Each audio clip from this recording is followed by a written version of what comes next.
Okay, exercise number 3 of stability for the foot, mobility for the ankle. And actually this one is starting to work up into stability for the knee, mobility in the hip, but I won't tell anybody if you don't. So what I've got for equipment for this one is a Dynadisc or an Aeromat, or it depends on who you buy it from, what they call it. Should cost less than 30 bucks. This one happens to be Aeromat brand. I usually buy them from SPRI, or they call them Dynadiscs.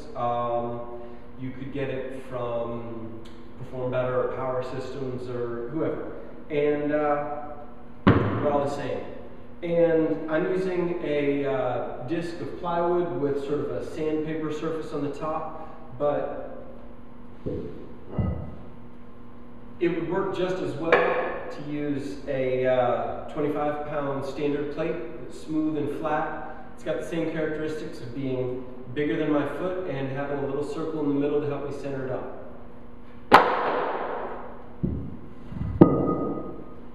So the whole point of having something wobbly like this under my foot is to make the exercise more difficult. If I'm not to a level where I can handle that, then obviously I don't need the instability under my foot. So I'll demonstrate this first without the instability under my foot, and then I'll demonstrate it with the instability. So this exercise is called rotisserie chickens, and the idea is that I'm just giving some distraction to the standing on the foot, and I'm also working that mobility at the hip. So what I'm going to do is I'll mark my hip bones, my ASIS, here with my hands, that way I know where they are relative to each other. I'm going to stand on my left foot, and I'll take my right foot out pretty much straight behind me. I'm letting my body tip way forward. I'm not trying to keep my body up. So from the side, that's my position. And I'm trying to have my hands pretty much equal height, so my hips aren't really twisted out one way or another.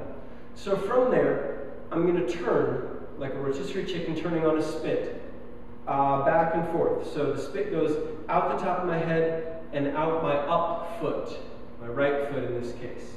So I rotate in first, and that's important because usually we don't get enough rotate in. And then I rotate out as far as my hips will go.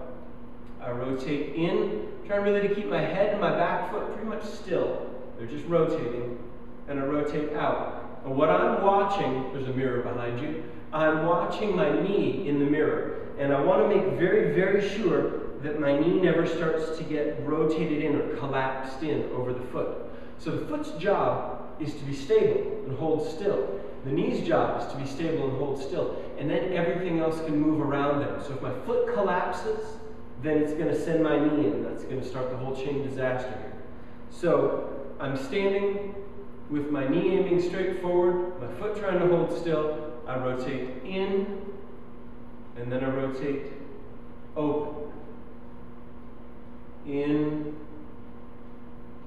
and open. And as soon as that becomes easy, which might be a little while, then I stand on my Dynadisc or whatever it is I'm standing on, and again, I have that same position, foot up, body out, and I rotate in at the hips, and then I rotate open at the hips. So that central axis going through my back leg and through my head is holding still. It's the rotisserie skewer, and I'm just rotating back and forth. And I'll get maybe 8 of these on each side.